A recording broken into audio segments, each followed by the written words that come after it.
Yo, let it have been me, because I would have been like, highway, you ain't never leaving this town, bro. But I guess that would have been a little too much. She let the monsters in to kill the old man and the lady that was caring for him. That sounded to me like just how the monsters work, child, so they could get in and rip niggas up. What's up? It's Nikki. Welcome to my channel, or welcome back to my channel, King Nikki. In this video, I will be reviewing the Epix series From. Y'all, I have been so excited for this show. I feel like this was a great first season. Now, the story starts off with the little girl Megan in her bedroom with some kind of monster or entity outside of her window trying to convince the little girl to open up the window and let her in. At first claiming to be Megan's grandmother. But once the girl pulls back the shade, she sees that the old woman does not look like her grandmother, as Megan says. Now, the mother suddenly comes into the doorway and sees Megan and the old lady at the window and tries to convince her daughter not to let the woman in. And for me, this was kind of frustrating because I'm watching like the second you walk in and you see this, child, run over to your daughter and pull her away from the window. Now, if I'm in a town like this, my child gonna be sleeping in bed with me. My child gonna be sleeping in my room. You're not gonna be in your own room. I'm sorry. Now, even though the little girl acknowledges that this old lady is not her grandmother, she still opens the window and lets the monster in. I have no clue why, because, I mean, come on now, even kids are not this stupid. Especially because the child should know what kind of town she in. Now, the setup for this series is that people traveling in different places all over end up on the same road with a downed tree that leads them to this town that no one is able to escape. Every night, monsters come to feed on us. Now, at first, all the people in the town would do was kind of fend for themselves, hide at night. They would hide underground, just randomly hide in places until Boyd comes to town, ex-military. He organizes, he tells them that we need to look out for each other. We need to build some type of community, have some kind of organization. Also, before Boyd and his family showed up, no one ventured out into the woods. They say that the monsters come from the woods. Now, Boyd, the first to venture out, discovers these talismans, right? He's chasing a dog that he sees. He ends up getting lost and stuck out in the woods after dark. He holds up in a little cave full of talismans and discovers that they have protection power against the monsters. So now they place the talisman inside the homes to keep the monsters out. Now, in navigating through this show, it is really exciting right off the gate, in my opinion. I mean, I was hyped to see it from the minute I saw the poster because I just really love the actor. I just hope that the writers know, they just know and have a sight for what they are doing with the story and where it is all leading to. I thoroughly enjoyed this first season, minus the finale, but I'll get into that later, child. Next season, I need the story to evolve and get better. I need them to step it up. I need more story development, more character development. When mysteries are eventually, hopefully, finally revealed, I need it to make sense and I need it to all fit. I want more understanding of the rules, right? How does the teleport portal tree thing work exactly? How many are there? What are the monsters exactly? What are the rules when it comes to the monsters? Because the established rules so far feel like they're vampires. I mean, they only come at night.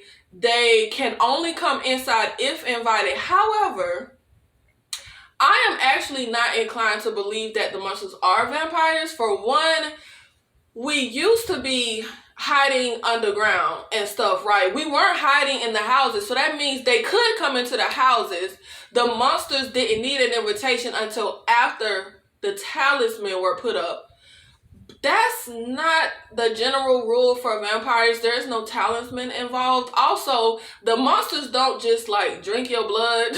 They completely rip you apart, y'all. This seems to be some kind of like supernatural, odd dimension, magic town. And I just personally don't think that would have anything to do with vampires, at least not traditional vampires. I think the town is supernatural and the monsters are connected. Like, it's all one big thing. And yeah, I know that vampires are considered supernatural, but we're in a place of weird, like, time and space type ish. We have this electricity that isn't really making sense. We have visions and voices, a road that leads nowhere. That doesn't really add up to vampires in my opinion, but the series didn't give us any answers, so it's really all just speculation at this point. Now, the monsters might be vampire-like, vampire-esque, but I don't think they're just vampires. I feel like the town is a being, if that makes sense. Like, the actual place that we are at is alive or conscious, right? And everything is a part of that one big entity. The monsters, the weird mystery with the electricity, the woods, everything is tied together as one being. Even the animals that they eat, that they find out in the woods. I don't know if I'm making sense, but that's my theory. Remember that movie, dang it, where the actual place that the group was at fed on their fears? Y'all, what was that movie? But that's what I'm thinking with this town. Like, this whole place is kind of feeding on them. And it's kind of like the monster in The Thing, where the alien could break off a piece, right? And that one piece could go be something and do something. This entire town, this entire place is a thing that breaks off into other little pieces. That's my theory. But guys, when the family finally arrives in town, we have a new family that finally arrives in town and are running to community house, and they're on the porch. It seemed like Julie recognized one of the monsters. The boy, was that her dead brother? I was confused why she was staring at the monster like that, the way she did. And I'm wondering if the monsters kind of manifest into people we really knew or something. But speaking of the family, the day after the little girl Megan and her mom are killed, we meet a family traveling in an RV. Child, look, this family kind of get on my nerves. Mom and the kid are cool. Mom kind of, yeah, but they cool. I don't really have real issues with their characters. But Julie, the daughter, Lord Jesus, child, she is such a freaking brat. She is so annoying. Just, I can't. Why do writers consistently write teenage characters with the same exact annoying trait? Like, every teenager is exactly the same in all these shows. So they get to this town. They see these monsters, are told the dangers. This is a life or death situation, an abnormal situation. And when it is time to choose where they will live, because you either live in town and follow the rules or you live in community house, her bright idea is to go live with a bunch of strangers away from her family in community house, child. Which, watching the show, it was obvious that that's what the dumb girl was gonna do, child. And I don't care about her being upset that her parents were getting a divorce, blah, blah, blah. Girl, we are in a life or death situation, child. The real world-ish is irrelevant right now. Your parents can't even go get divorced, child. It ain't no courthouse here, so who cares? Like, your family could die at any moment. You could die at any moment. I would think we need to be together, watching each other back, keeping each other safe. I don't know. Everything Julie does just annoys me. Now, I called it off rip that I would never want to stay in community house, right? Because, you know, when you watch shows, you be thinking, what would I do? I cannot risk staying with a bunch of rando people. All the monsters need is for one person to let them in, and child, we all dead. Now, see, somebody like me, child, I am way too paranoid to live like that. Like, I can't. And that is exactly what happens. But what I'm trying to figure out is, do the monsters take the shape of people we know or knew? Because the guy in community house was in love with a monster girl, right?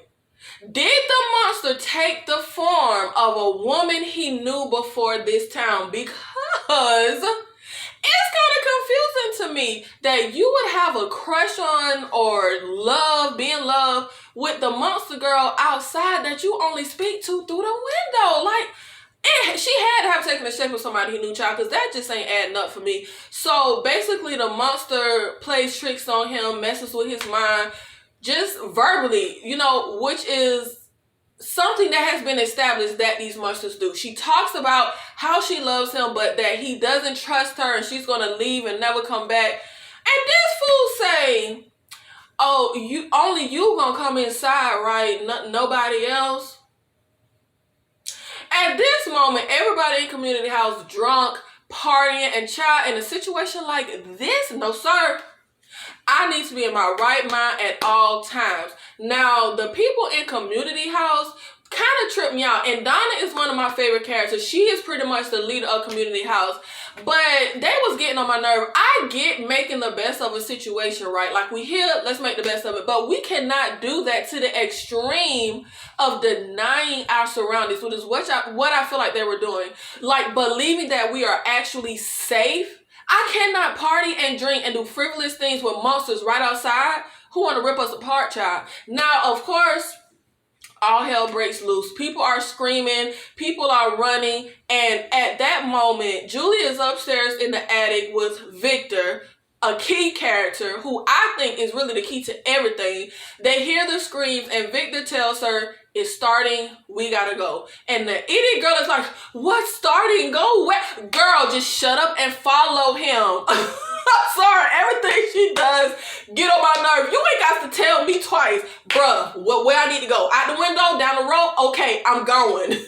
Now, what annoyed me even more was that Victor gets Julie safely out of the house, right? No monsters even come to the attic, come nowhere near her. He takes her to the woods and sends her in the portal tree, right? Julie is safe and sound, baby. She didn't even really see anything. She was not in the carnage at all. She made it out completely unscathed. She heard some screaming. But the next day, when she's with her family at their house, which she should have been in the first place, and Jade comes to her parents' house. He wants to talk to Julie. He wants to ask where Victor is, etc.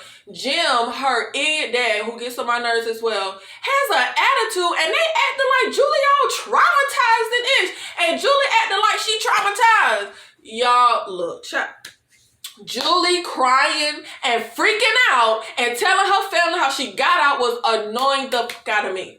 I don't know, child. Was it just me?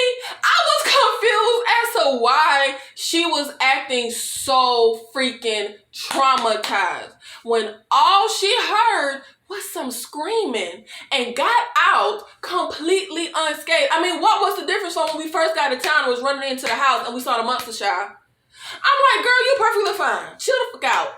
You in the same boat you were in day one when you decided to go live with a bunch of strangers instead of with your family. You got out of that ish unscathed completely, which is more than a lot of people in the house could say. But really, she should have been killed. Like, I feel like to keep this show writing it realistic, I would have had the girl get killed for making a dumb decision to live there in the first place. But whatever. But speaking of Victor and Jade looking for Victor, I cannot stand how these people act and how they do not communicate. Like, bro, are we not understanding the situation that we in? I was frustrated with the entire town regarding Victor. Now, Victor has been in the town longer than anyone else, right? But no one is trying to talk to him and get information. I really feel like Victor is the key to everything, but it also don't make sense that Victor been here this long and didn't know about the talisman. But look, I need somebody to look at Victor's drawings, pay some damn attention, talk to him. It was so frustrating. Everybody sees Victor just randomly digging graves, and when Donna goes over to ask what it is that he is doing and tell him he's scaring people, Victor say, "I was trying to get a head start this time." Excuse me, and I say, "What?" Child, I was like, hello? We need to find out what he means and what it is that he is talking about. Victor has the little boy in white that helps him, but why the little boy in white ain't telling him about the talisman? Why boy had to go find it?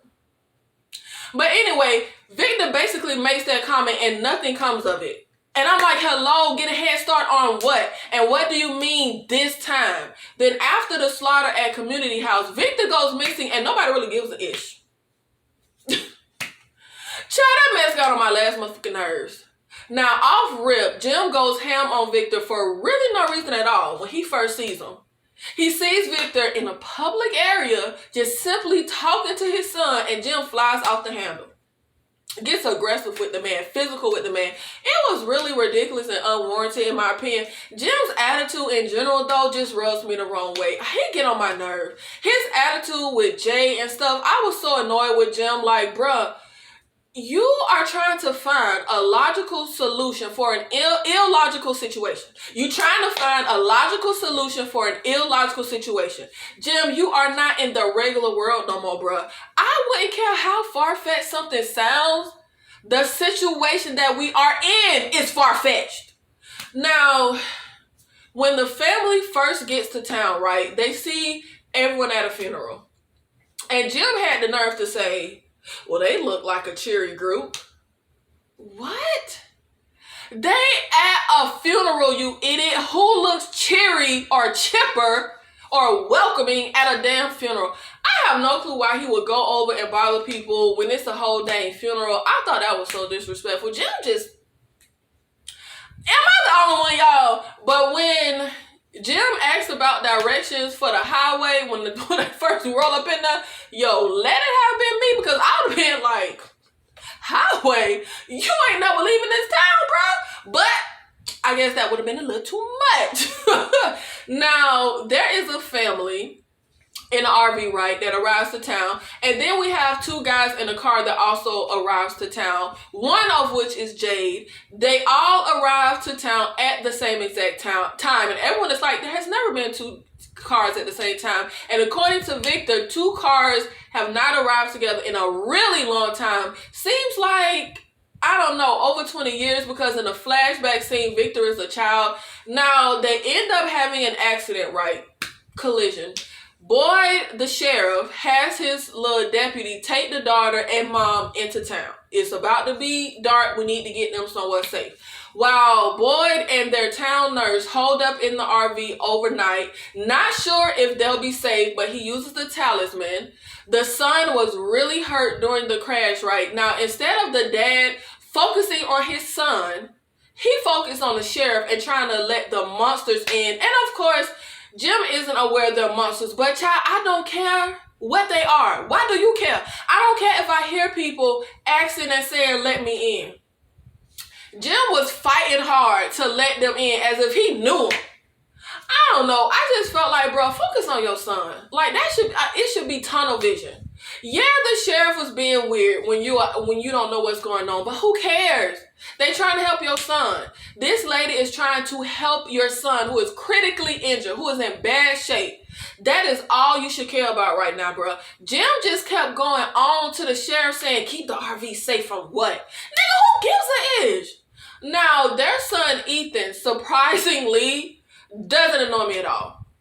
I'm cool with his character. He's the little kid, but he got more dang sense than everybody in his goddamn family, child. Like, now, Ethan seems to be, I don't know, tied to this place somehow.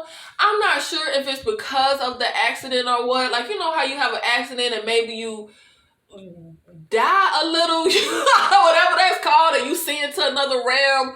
But he seems to know things about this place. Ethan suggests that maybe they are all on a quest, and once they complete it, they can go home. Child, I was sitting there like, oh, shoot, maybe he on to something. Now, the boy in white, who isn't real, he appears like the monsters do, and only Victor can see him and no one else.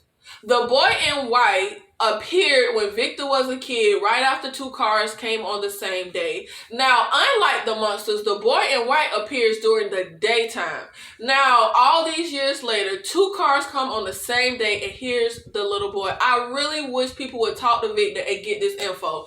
But instead of Victor being the only one who can see him, now Ethan can actually see the boy in white as well, which is why I feel like maybe Ethan is tied to this place or the key to something. Also, Sarah. was told to kill the little boy, and I think it's evil spirits talking to her. Now, Sarah ends up killing one of the guys from the second car, right? Then she removes the talisman and opens the door and gets an old man and the lady caring for him killed. She hears these voices telling her that if she kills them, everyone can go home. That she needed to kill the people in the car. She needed to kill Ethan. I think it's the monsters. The voices then tell her to kill Ethan, and she really was about to kill a kid. But this didn't make any sense to me, right? I already killed 3 people and we still haven't been able to go home. So how many people I gotta kill exactly in order to go home? Because I done already did some wet work.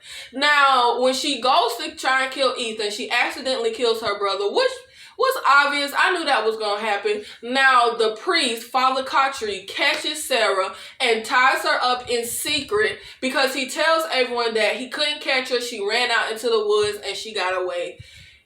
Father Khatri wants to talk to Sarah about the voices that she is hearing, right? He believes that she is the key to them getting out of there, because Sarah's brother was keeping the secret of what she had done. She came home, he saw her, she had to wash blood off, etc., etc. But he ends up going to the priest right before he was killed. Now, Father Khatri thinks they can find a way out using Sarah and the voices. Look, we know that the monsters that come at night for us uses trickery, right? Mind games. I do not believe that the voices Sarah hears are good voices trying to help us. I feel like you don't necessarily have to have the monster right in front of you. They probably could talk in your head, child. I think the voices are evil and are tricking her into believing what they are saying. I mean, why would good spirits or whatever tell you to kill innocent people or a child? She let the monsters in to kill the old man and the lady that was caring for him. That sounded to me like just how the monsters work, child, so they could get in and rip niggas up. And what does killing innocent people have to do with us getting out of here? I don't know. If I'm hearing voices, child, I'm asking some other questions. I mean, I would need more information than just kill them and everybody goes home. I mean, what am I doing? Are they some kind of sacrifice or something for us to go? Like, I need some kind of blood sacrifice ritual. Just because the voices know things that they necessarily shouldn't know does not mean that they on our side, child. Sarah was rationalizing things, saying, oh, you're doing one bad thing, for the ultimate good. But I'm like, girl, you've done multiple bad things, child. You done killed like 3 people. And nothing came of it that actually helped anyone. Now, one of the passengers of the car that collided with RV, Jade, I like his character. He kind of give me like, Tony Stark vibes a little.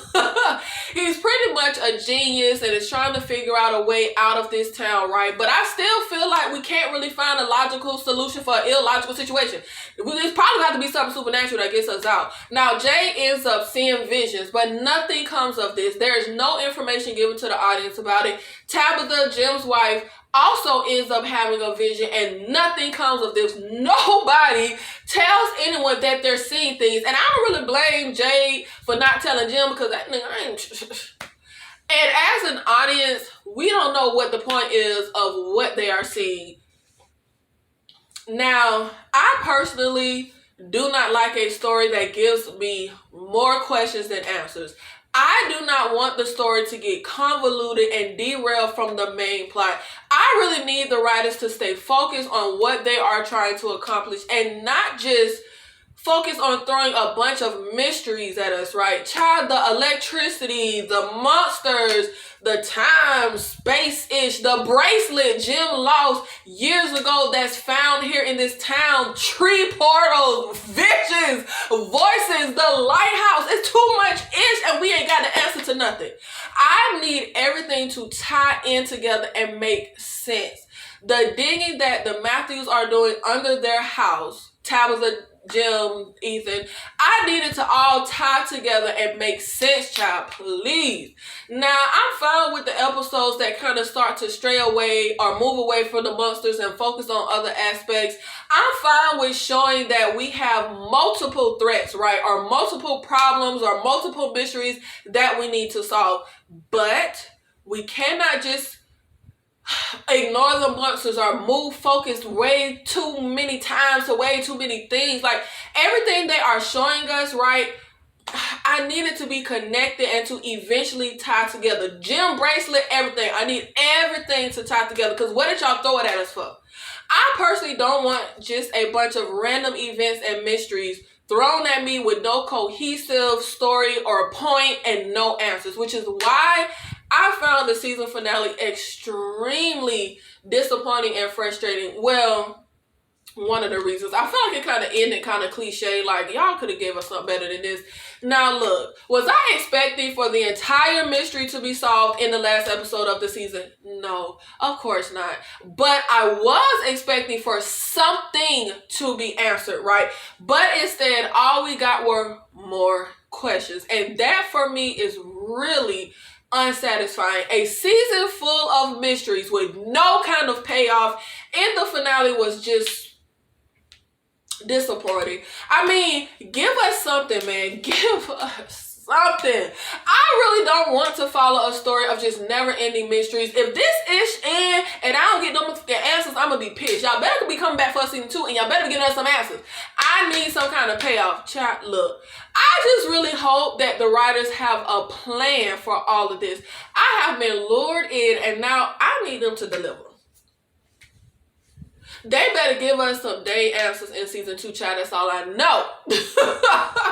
Now, at the top of the season, we see that there is some kind of rift between Boyd, who acts as sheriff of the town, and his son Ellis. When they finally give us that backstory, I thought it was so good. Now, when Boyd and his wife and son get to town, Boyd organizes, he finds animals, he finds the talisman, etc. He gets everyone working together and being a community, right? Now, his wife ends up shooting everyone.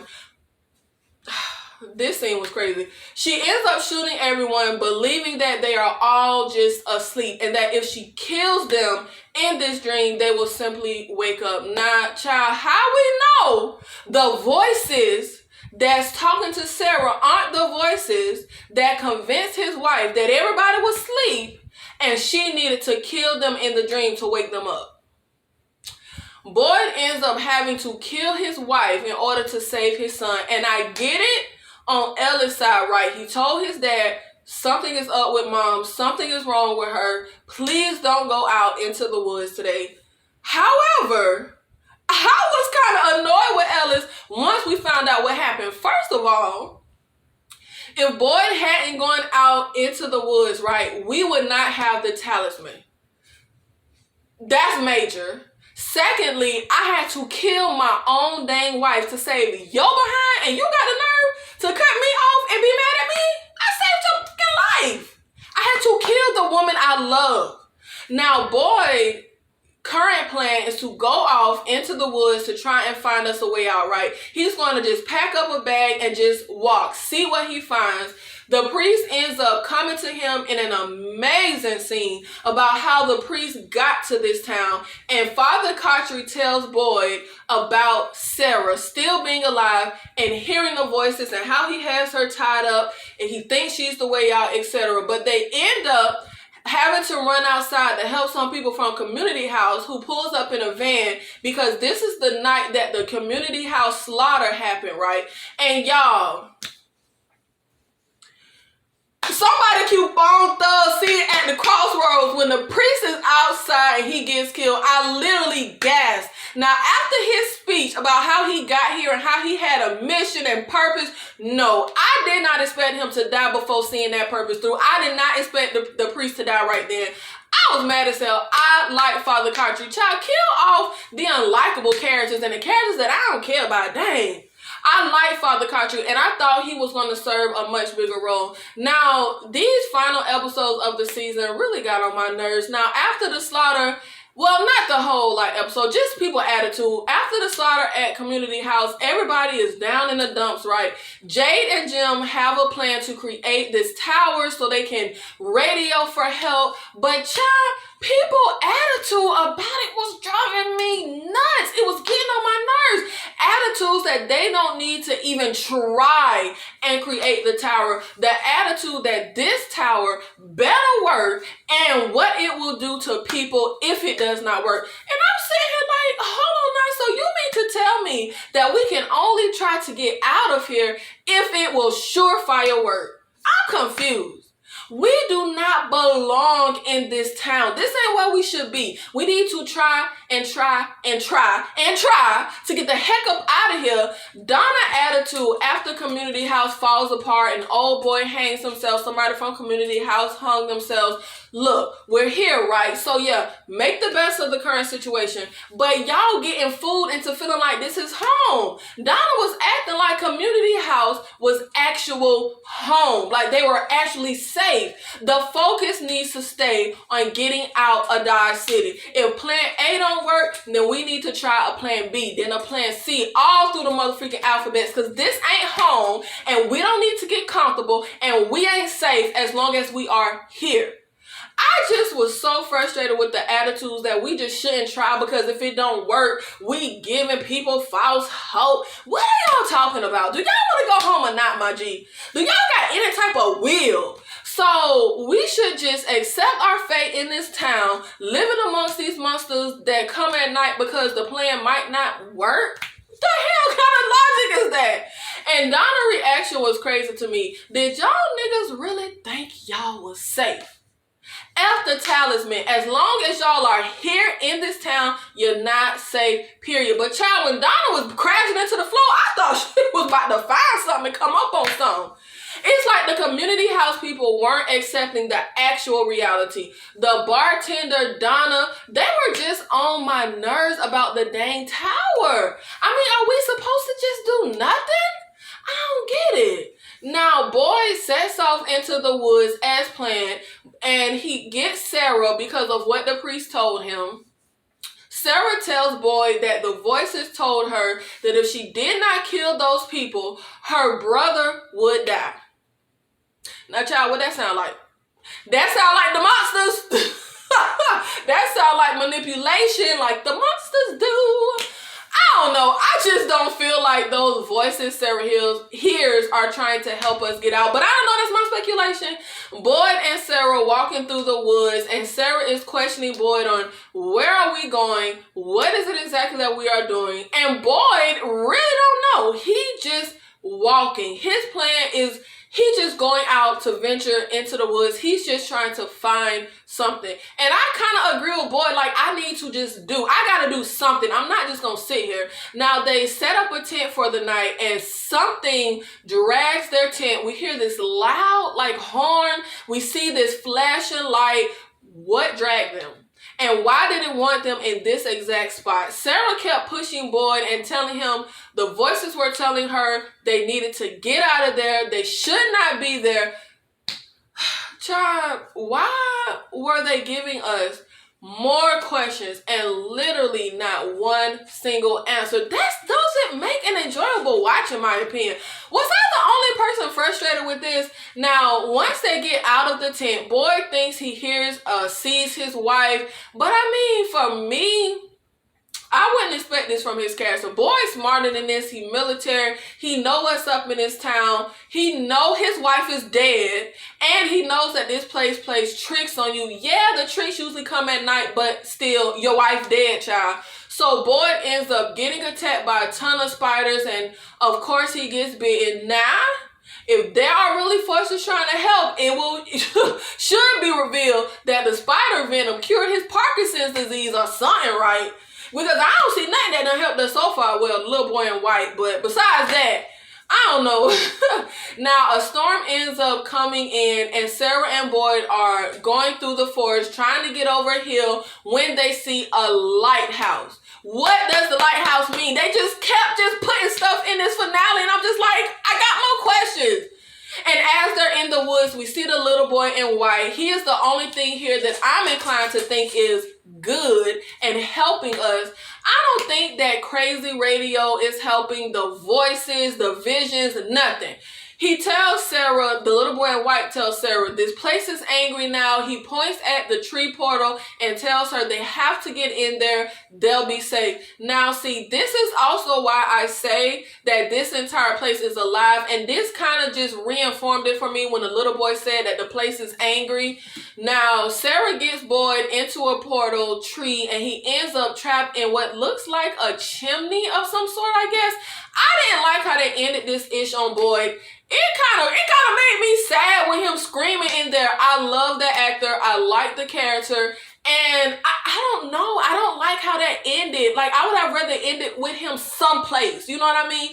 Now, Sarah was supposed to be right behind him, but they don't show us what happened to her. Maybe she hopped in after him, but the portal took her someplace else, because we could hear her voice when Boyd first went in. She was getting ready to come in right behind him, but this is what I mean by the rules, right? Sarah has no understanding of the rules of this tree portal. The boy in white just tells her to get in. Her and Boyd likely needed to be, I don't know, holding hands or stepping in at the exact same time or some kind of ish so that they could end up in the same place.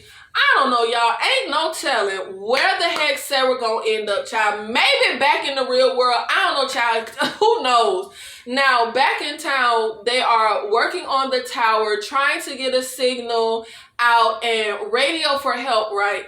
And I guess if this doesn't work, we just never gonna try and get out of the town again. I don't know. But if I'm in a town with a road that don't take me out of the town, I can't go nowhere, I just keep circling, coming back, I don't think a radio signal gonna really get me help. How we gonna tell people where the hell to find us?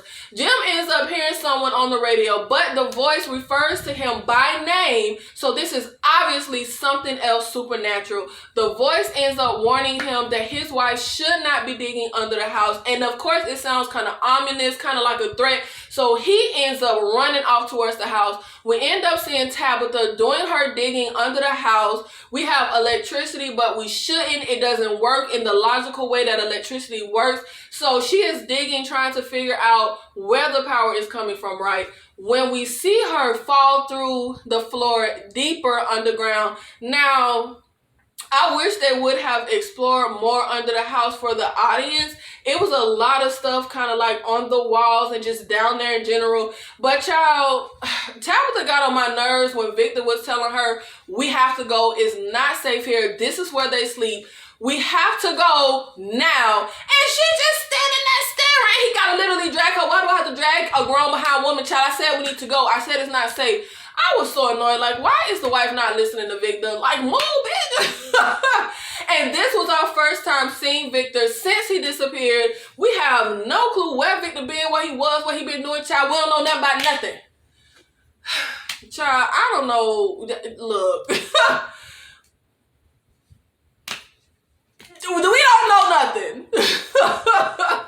He ends up telling her, he told me you would be here. Child, I guess he talking about the boy in white. Then we see a bus come to town and that's it. The season ends.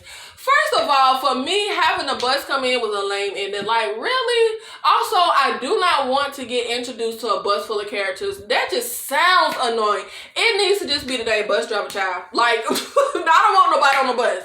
Child, we ain't got time to explain all this is to a bus full of people, convince a bus full of people, a bunch of different personalities, and child, we ain't got time. It just sound annoying. Look, bro, y'all know y'all own. Sorry, like, I can't help the people on the bus if I'm in, like, look, this too much.